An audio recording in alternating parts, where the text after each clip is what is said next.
चलिए जी, नया चैप्टर शुरू करते हैं आज, relation and function.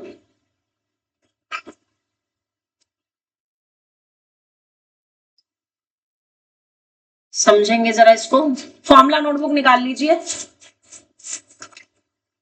Formula notebook. सबसे पहले मुझे बताओ, आपने 11th क्लास में ना सेट्स पढ़े थे या नहीं?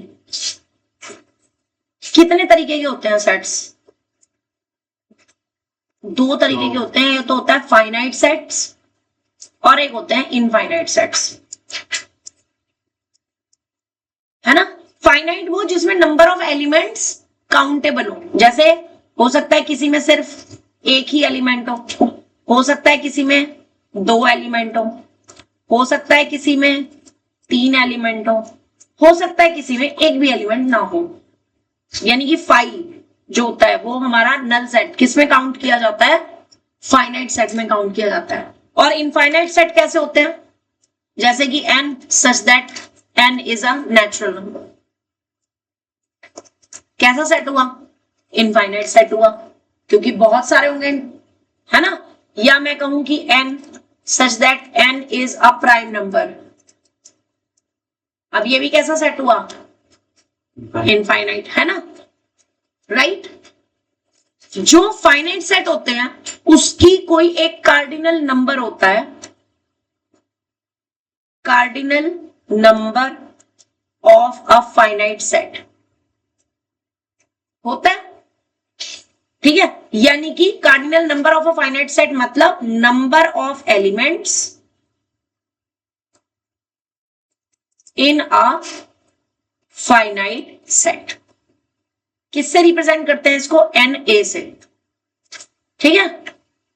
फॉर एग्जाम्पल अगर मैं कहूं कि मेरे पास एक ये सेट है A जिसमें स्मॉल a टाइप के एलिमेंट्स हैं, where A is a vowel,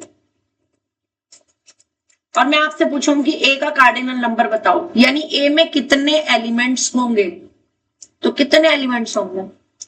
5। क्यों? क्योंकि इसकी रोस्टर फॉर्म जो बनेगी वो AEIOU बनेगी। कितने एलिमेंट्स हो गए इसमें? 5 सेट हो गए। तो NA जो हो गया वो कितना हो गया? यहाँ पे 5 हो गया। समझ रहे हो? या मैं आपसे कहूं कि मैंने एक सेट लिया B में मैंने एलिमेंट्स लिए हैं स्मॉल b टाइप के, such that B is a number obtained by throwing a die. एक डाइस को जब हम थ्रो करते हैं, लूडो वाला डाइस जो होता है उसको थ्रो करते हैं, कितने नंबर आते हैं? कोई भी 6 आ सकते हैं। तो मेरे पास कार्डिनल नंबर B का कितना हो गया? 6 हो गया। क्यों? क्योंकि इसकी जो रोस्टर फॉर्म बनेगी मेरे पास वो क्या बनने वाली है? 1 2 3 4 5 या 6 बनेगी।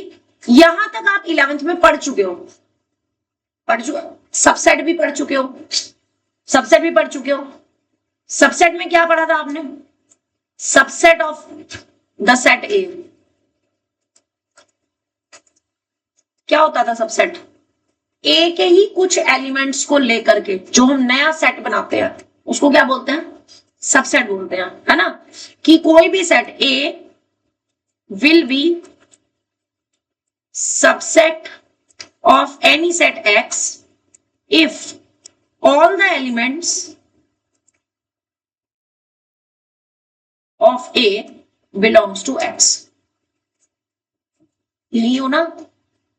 अगर A के सारे एलिमेंट X को बिलोंग करते हैं तो उस केस में क्या होगा? A आपका X का सबसेट हो जाएगा। और अगर एक एटलीस्ट एक एलिमेंट भी ऐसा हुआ जो A में तो है लेकिन X में नहीं है, तब वो सबसेट नहीं होगा, है ना। और हमने ये भी पढ़ा था कि नंबर ऑफ सबसेट्स कितने बनते हैं? Number of subsets of a set A containing n elements. अगर किसी सेट में नंबर ऑफ एलिमेंट्स n हो तो जो टोटल नंबर ऑफ सबसेट्स बनते हैं, सबसेट्स ऑफ सेट A, वो कितने बनते हैं? 2 की पावर n बनते हैं। याद आ गया जो 11th में पढ़ के आए थे? बस इस सब का अब यहां पे दोबारा से यूज होगा, मैंने इसलिए आपको थोड़ा सा रिकॉल कराया ये सारा कुछ, ठीक है। तो आई डोंट थिंक कि इसको लिखने की जरूरत है। आपने जो फॉर्मूला नोटबुक में लिखना है वो यहां से लिखना है, जो आप अब 11th में पढ़ोगे। सबसे पहले आप पढ़ोगे ऑर्डर्ड पेयर। ऑर्डर्ड पेयर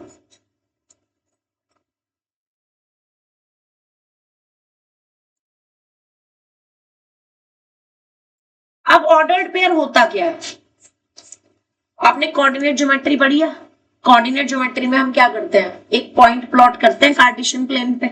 वो किस फॉर्म में होता है? एक्स कॉमा वाई की फॉर्म में होता है। इसमें क्या आप एक्स और वाई को चेंज कर सकते हो? नहीं कर सकते। अगर चेंज किया तो पॉइंट चेंज हो जाएगा, है ना। तो ऑर्डर्ड पेयर यही होता है। Ordered pair is the pair of two numbers जिनका ऑर्डर फिक्स है, जिनका ऑर्डर हम चेंज नहीं कर सकते। तो this is ordered pair x comma y. अब ये किसी भी फॉर्म में हो सकता है। इस ऑर्डर्ड पेयर पर आपको कुछ क्वेश्चंस मिलते हैं 1 मार्क के, जिसमें से आपको एक्स और वाई की वैल्यू निकालनी होती है। तो उसमें कंसेप्ट होता है equality of two ordered pairs का। Equality of two ordered pairs है क्या चीज? अगर आपके पास दो ऑर्डर्ड पेयर है, एक x comma y, Kunal screen पे ध्यान, और एक है सपोज ए और बी। अगर ये दो ऑर्डर्ड पेयर में कह रही हूं इक्वल है, तो ये केवल कब इक्वल हो सकते हैं? जब एक्स ए के इक्वल हो और वाई बी के। तो इस पर बेस जो 1 मार्क का क्वेश्चन आता है ना, कुछ इस तरीके से आता है।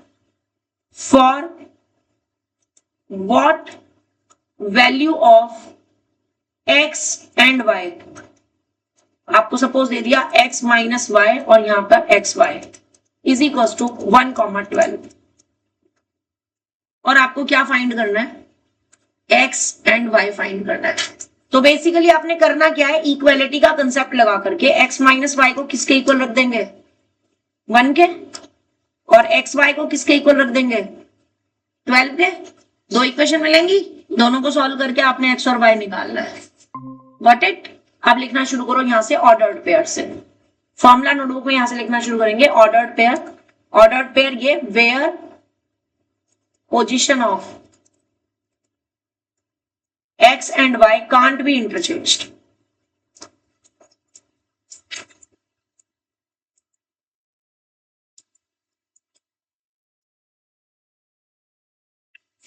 जिसमें x और y की पोजीशन आप इंटरचेंज नहीं कर सकते, दैट इज ऑर्डर्ड पेयर। इसके बाद नेक्स्ट कंसेप्ट आपने ये इक्वालिटी का लिखना है, और फिर उसके बाद ये क्वेश्चन लिखना है।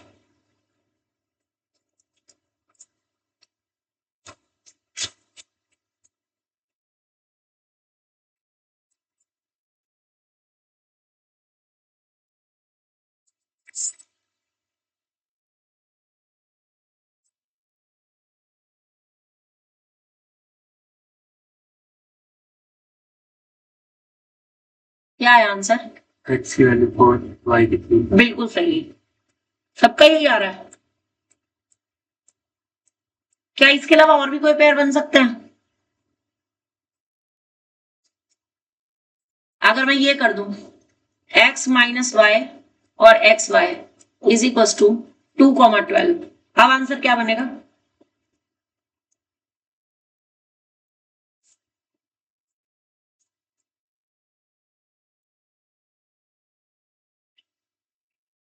बनेगा ही नहीं, क्वेश्चन ही गलत है। अरे बाबा, कुणाल है इसका कोई सॉल्यूशन?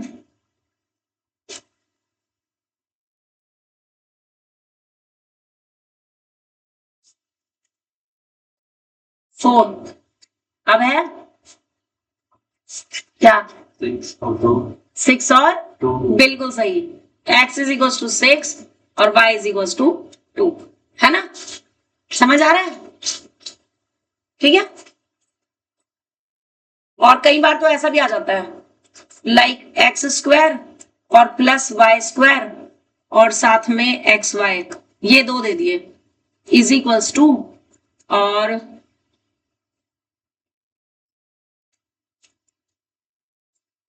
ये करना जरा 2 और ये कितना चंट है ना, ये बड़ी जल्दी से बोले जा रहा है, पहले सही है ना। तो जब इसको सॉल्व करोगे ना तो इसका आंसर कितना आने वाला है? 2 और 3। लाइक इक्वेशंस बनेंगी x square plus y square 13 और एक्स वाई की वैल्यू 6 और फिर एक्स प्लस वाई के होल स्क्वायर की आइडेंटिटी लगा करके और एक बार एक्स माइनस वाई के होल स्क्वायर की आइडेंटिटी लगा के सिंपलीफाई करके निकलना है मुझसे, डायरेक्ट नहीं लिखना। 1 मार्क के लिए कर सकते हो, ये कंसेप्ट पर क्वेश्चन आएगा ही 1 मार्क में, तो 1 मार्क के लिए आप ओरली कर सकते हो, बट कई बार ऐसा हो जाता है ये सॉल्व करके ही निकालना पड़ता है फर्स्ट। ठीक है, बात समझ आ गई। इसके बाद वेट, गौरव एंड कृष्णा वर्मा आप बताओ ऑर्डर्ड पेयर का कंसेप्ट समझ आया कि नहीं?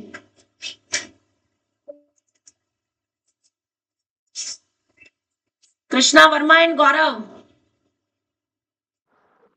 आ गया। कृष्णा उसने लेफ्ट कर दी। बस उसका तो आज इंटरनेट का इशू हो गया होगा। फिर अब बात सुनो, अब बात आती है कि सेट्स का ऑर्डर्ड पेयर के साथ क्या कनेक्शन है। हम सेट्स पढ़ रहे हैं और हम ऑर्डर्ड पेयर पढ़ रहे हैं, तो आपस में इनका कोई ना कोई तो कनेक्शन होगा, होगा कि नहीं? तो होता क्या है कि जब हम दो फाइनाइट सेट को मल्टीप्लाई करते हैं, अगर हम जैसे आपने सेट्स में क्या क्या चीज पढ़ी है, यूनियन पढ़ा है, इंटरसेक्शन पढ़ा है, दो सेट्स को सब्ट्रैक्ट करना पढ़ा है, दो सेट को कैसे सब्ट्रैक्ट करते हैं सब पढ़ा है ना 11th में। तो अगला जो कंसेप्ट है कि जब हम दो फाइनाइट सेट की कार्टेशियन प्रोडक्ट करते हैं तब हमें ऑर्डर्ड पेयर्स मिलते हैं। तो ये ऑर्डर्ड पेयर हमने इसलिए सीखे हैं, ठीक है। सो राइट डाउन कि when we multiply two finite sets two finite sets, we get ordered pairs.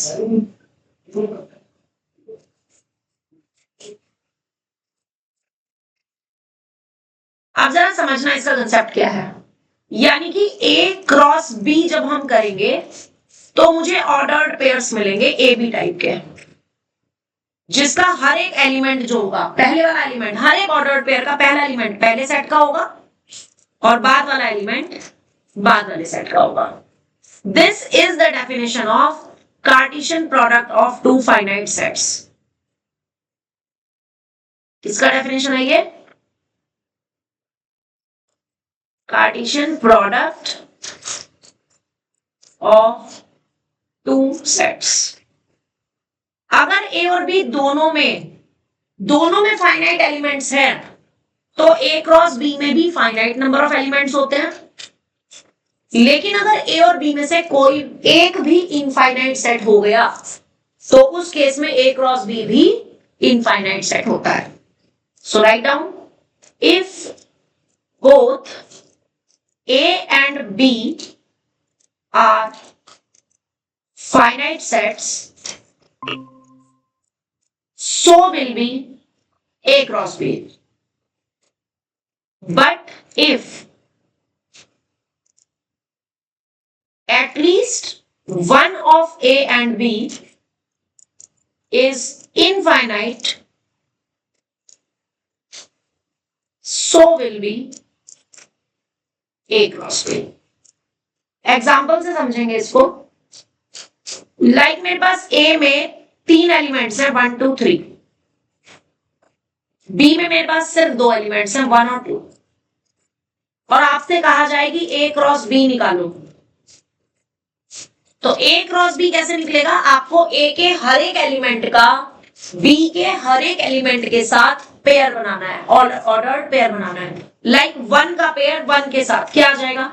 1, 1, 1 का पेयर 2 के साथ 1, 2, फिर 2 का 2, 1, 2, 2, फिर 3 का 3, 1 और 3, 2। अब आपने एक चीज नोटिस की, ए में एलिमेंट्स कितने थे? बी में कितने एलिमेंट्स थे? तो ए क्रॉस बी में कितने एलिमेंट्स हुए? 3 into 2 यानी कि 6, जो कि इक्वल है number of elements in A into number of elements in B के। एक एग्जांपल और दे रही हूं, जरा करके दिखाओ। सपोज करो आपके पास ए कोई सेट है जिसके एलिमेंट है 1 2 3, बी कोई सेट है जिसके एलिमेंट है 1 4 9 और 16, 1 4 9 और 1 4 9 ही ले लो चलो। अब बनाओ जरा ए क्रॉस बी और बताओ मुझे उसमें कौन कौन से एलिमेंट्स आएंगे।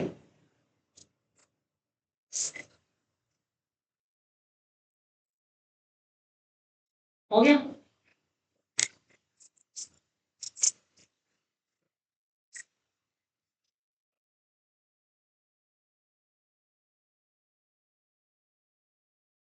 क्वेश्चन बोलो। ए क्रॉस बी में elements 1 comma 1, 1 comma 1, 1 comma 4, 1 comma 9, 2 comma 1 ऐसे, हाँ ऐसे ही 2 1, 4, 2 comma 9, 3 comma 1, 4 है। ठीक है 3 1 3 4 और 3 9। क्लियर है यहां तक? तो इसमें भी आप देखो ये जो रूल है आपका कि एन ए कितना था, कितने ए में एलिमेंट्स 3 एलिमेंट्स हैं। बी में कितने एलिमेंट्स हैं 3 हैं। तो ए क्रॉस बी में भी नंबर ऑफ एलिमेंट्स कितने आ रहे हैं 9, which is equals to 3 cross 3, यानी number of elements in A into number of elements in. ठीक है? तो यहां से आपने ये रूल लिखना है, write down, if number of elements in A is m, number of elements in b is n, then number of elements in a cross b जो होंगे वो भी m क्रॉस n के इक्वल होंगे, which is equals to number of elements in a into number of elements in b. This is the rule.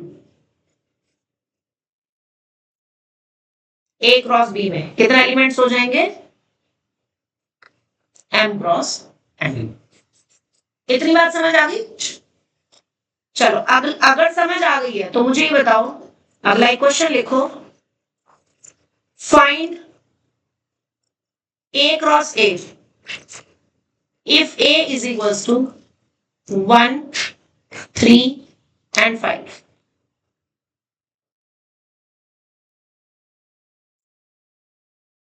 A cross A find करना है। अगर ए 1 3 5 है तो ए से ए तक ही ऑर्डर्ड पेयर्स बनाने हैं।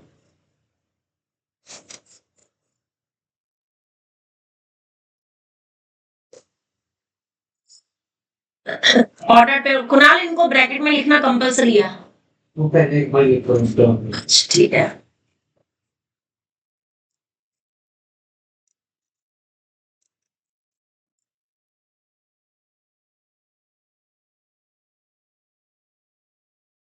बोल 1 1 1 1 3 1 3 1 5 1 5 3 1 3 1 3 3 3 3 3 5 3 5 5 1 5 1 5 3 5 3 5 5 और 5 5। कितने एलिमेंट्स हैं इसमें? अब नंबर ऑफ एलिमेंट्स हैं ए में इतने, कितने 3, तो number of elements in A cross A कितने आ गए 9 आ गए, which is equal to 3 into 3 आ गए, यानी कि number of elements in A का स्क्वायर। तो अब यहां से भी एक रूल बन गया है आपके पास कि if number of elements in A आपके पास p दे रखे हों तो number of elements in a cross a कितने हो जाएंगे p स्क्वायर। ये जो मैं आपको रूल्स लिखवा रही हूं ना, इस रूल्स पे सिर्फ ये रूल्स 1 मार्क के एमसीक्यू में आ जाते हैं। 1 मार्क में एमसीक्यू में इस पर बेस्ड क्वेश्चन आता है।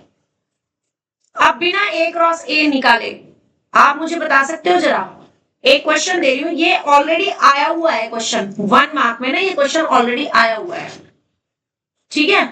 If number of elements in a cross a is 196, find number of elements in a। ये 1 मार्क में ऑलरेडी आया हुआ है क्वेश्चन। हाँ जी बोलो 14, बिल्कुल सही, बिल्कुल सही, रूल यही लगा है। जो भी आपके पास यहाँ पर एलिमेंट दे रखे हैं उसको बस आपको स्क्वायर की फॉर्म में लिखना है, क्योंकि ए क्रॉस ए में जो नंबर ऑफ एलिमेंट है वो p स्क्वायर है और 196 किसका स्क्वायर होता है? 14 का होता है। तो आंसर इसका क्या आ जाएगा कि number of elements in A is 14। तो एक टाइप का क्वेश्चन समझ आ गया आपको अच्छे से? गौरव तुम्हें समझ आया?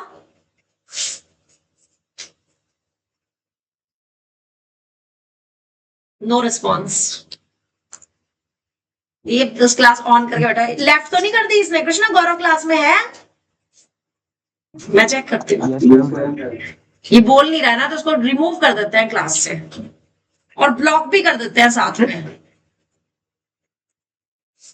एक बार कर दिया था मैंने 12th के बच्चे को, वो भी ऐसे करता है। ऑनलाइन एग्जाम के डेज ही चल रहे थे तो क्लास ऑनलाइन करके और पता नहीं कहाँ था, क्या कर रहा था, मुझे नहीं पता। उसके बाद मैंने उसको रिमूव कर दिया। फिर उसके बाद ना काफी देर बाद मेरे पास फोन आता है, मैम आपने मेरे को क्लास से ना रिमूव कर दिया। मैंने कहा खाली रिमूव नहीं किया, ब्लॉक भी कर दिया, आप तो दोबारा ज्वाइन भी नहीं कर सकते। चलिए खैर, यहां तक का क्लियर हो गया। अब असली चीज आपका मेन टॉपिक शुरू होता है कि व्हाट इज रिलेशन।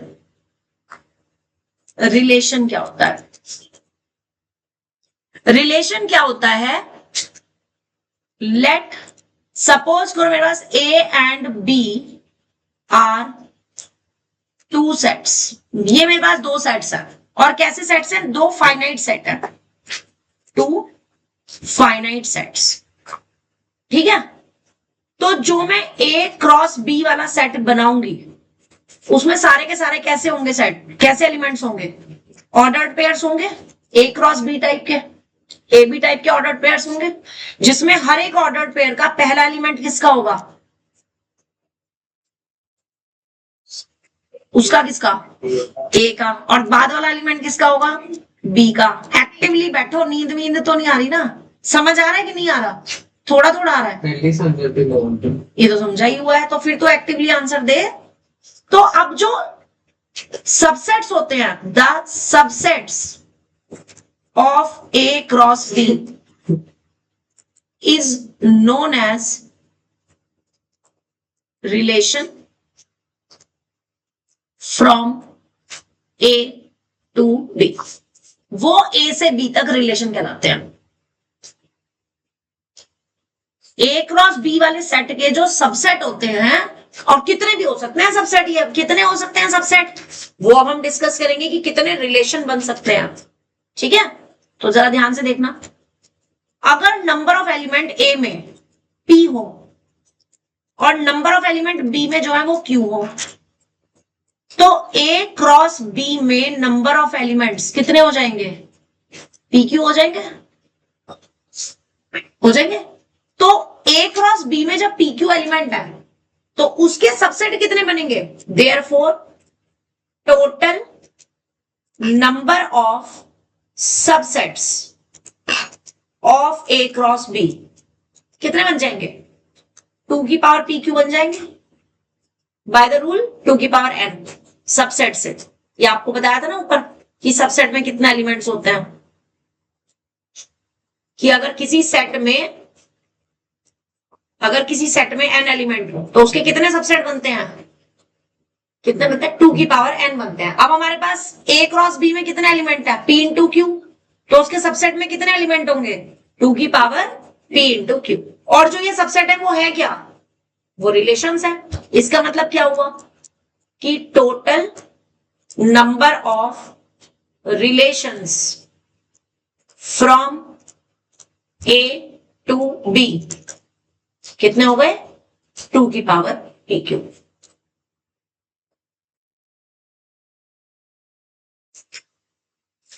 इतना समझ आ गया या नहीं? अच्छे से?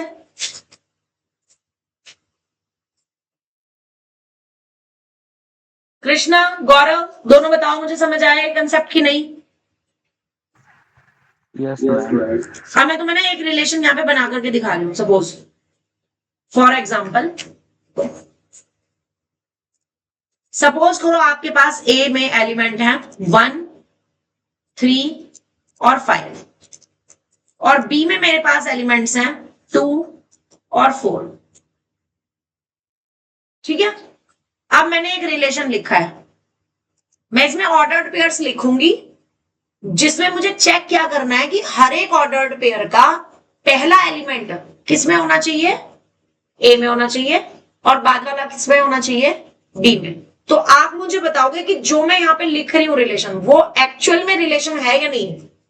ठीक है, मैंने पहला रिलेशन लिखा R1, इसके मैं एलिमेंट लिख रही हूं 3 2 3 5 5 2 5 4। मुझे बताओ क्या ये R1 A से B तक रिलेशन है? नहीं है। क्यों नहीं है? Is not a relation from A to B because yes, ये जो एलिमेंट है 3,5 R1 में तो बिलोंग करता है, जिसमें से 3 तो A में है बट 5 जो है वो B में नहीं है, इसलिए ये रिलेशन नहीं है। चेक करना समझ आया? एक और मैं बता रही हूं, अब आप बताना। मैंने एक रिलेशन लिखा R2, मैं रिलेशन लिख रही हूं 1,2 और 5,4। ये बताओ ये रिलेशन है या नहीं? Yes, is a relation from A to B। अब मैंने एक और लिखा R3, अब मैं लिख रही हूं उसमें 2 1 और 4 3। अब बताओ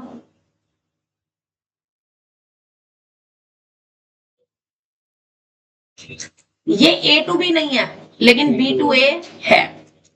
is not a relation from A to B but is a relation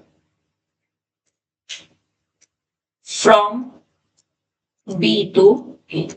A से B तक ये रिलेशन नहीं है लेकिन B से A तक है। कैसे?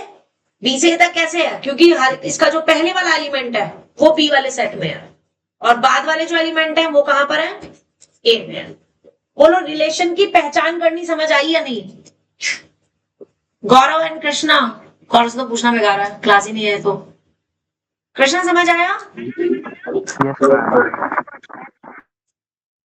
ओके, एक और बत दे रही हूं क्वेश्चन।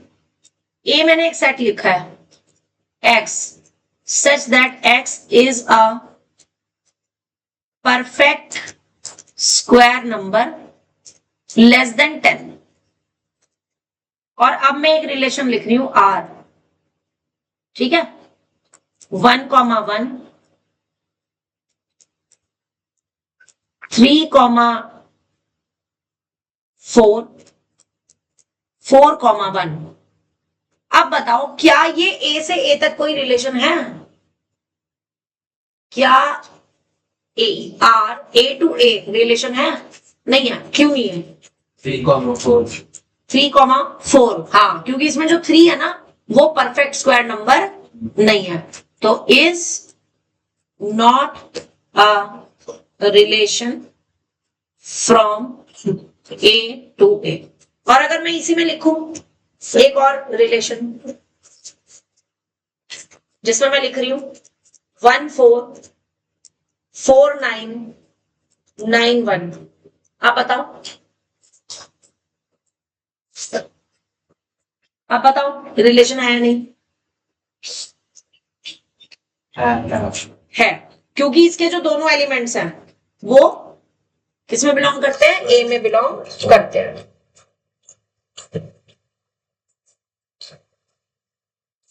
ठीक है, नोट कर लो जी इसको। Is a relation from A to ए।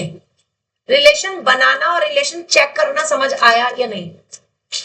अच्छे से नोट कर लो इसको। फिर एक और इस पे फॉर्मूला नोटबुक में ही एक और चीज लिखवाऊंगी, रूल इसका। ला मुझे दे दे बेटे, टेस्ट पेपर निकाल के दे दो। शीट से ही छोड़नी है बस। चलो फोन उधर से ही ले ले।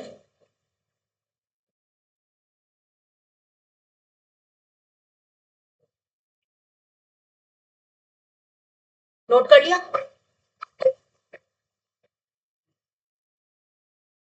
कृष्णा आपने नोट कर लिया?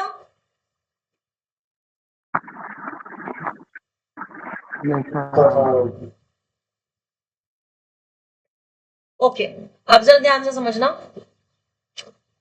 जो बस एक ही टॉपिक है कंसेप्ट कंसिडर करने में। Non empty and empty relation क्या होता है? Empty and non empty relation.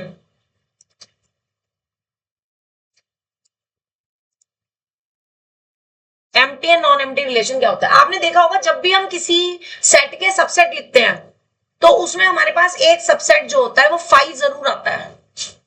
तो ऐसे ही अगर मैं ए क्रॉस बी का एक सबसेट लिखूं तो फाई भी एक ए क्रॉस बी का सबसेट होगा कि नहीं? तो क्या लिखेंगे? As phi, what is phi? Null set is subset of every set. होता है? तो इसका मतलब phi is also, noted down question, subset of A cross B. This implies that phi is called empty relation from A cross B, as well as phi is called empty relation from A cross A. From नहीं on आएगा यहां पे, on A cross ए, यानी ए cross ए का भी एक subset होगा phi और ए क्रॉस बी का भी होगा। इस फाई को हम क्या बोलेंगे? Empty relation. तो क्वेश्चन ये आता है कि total number of non empty relations